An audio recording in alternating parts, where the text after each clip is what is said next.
Today I have a story for you called Franklin Goes to School. The author or person who wrote this story is named Paulette Bourgeois. The beautiful illustrations were made by an artist named Brenda Clark. Franklin Goes to School is a pretend story about Franklin the Turtle's very first day of school. Franklin is worried at first, but he ends up having a wonderful day working with his new teacher and friends. Let's see what happens.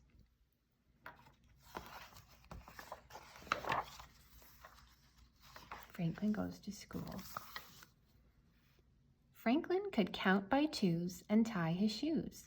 He could zip zippers and button buttons. But Franklin was worried about starting school. And that was a problem because Franklin was going to school for the very first time. Franklin woke up with the sun. "It's my first day of school," he told Goldie, his fish. Franklin packed his new pencil case with a ruler, a pencil, an eraser, and 12 colored pencils that he had sharpened himself.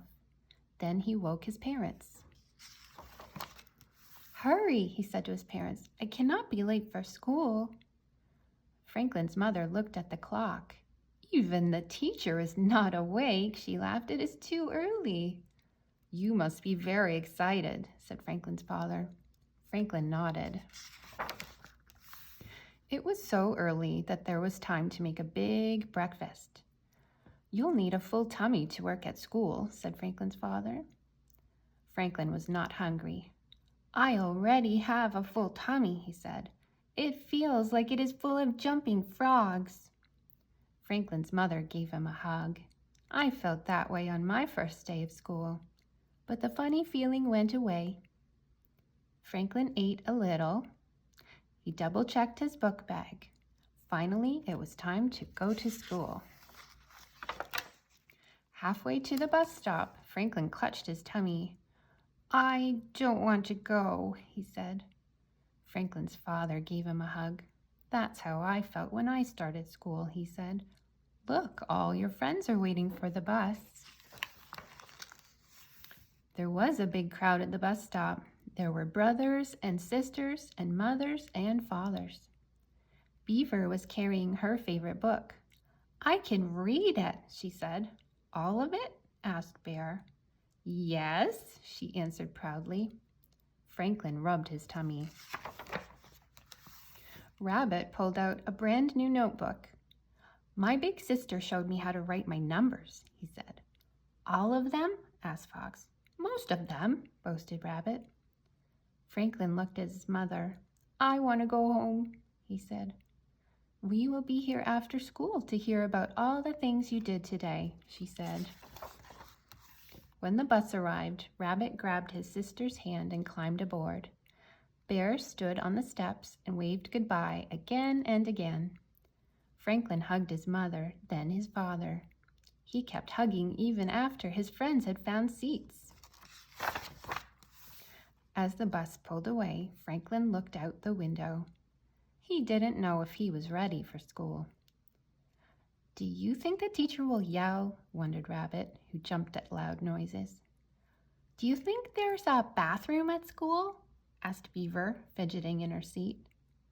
"I hope somebody has an extra snack," said Bear, who had already eaten his. Franklin did not say anything. The bus ride seemed very, very long.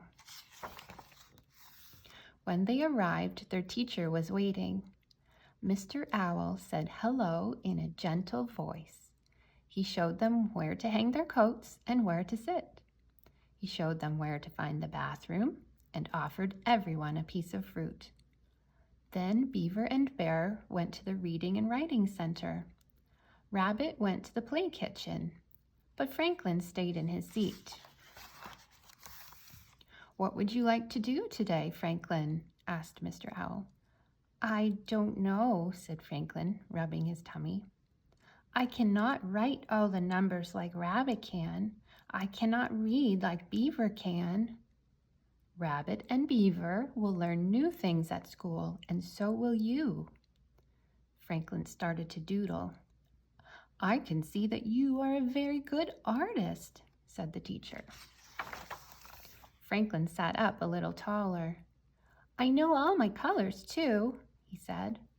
What color is this? Asked Mr. Owl, holding up a colored pencil. It's a special blue, said Franklin. It is turquoise. Now you have taught me something, said Mr. Owl. Is there something special you would like to learn? There were so many things Franklin wanted to learn that he had trouble deciding. Finally, he asked Mr. Owl to help him read his favorite book.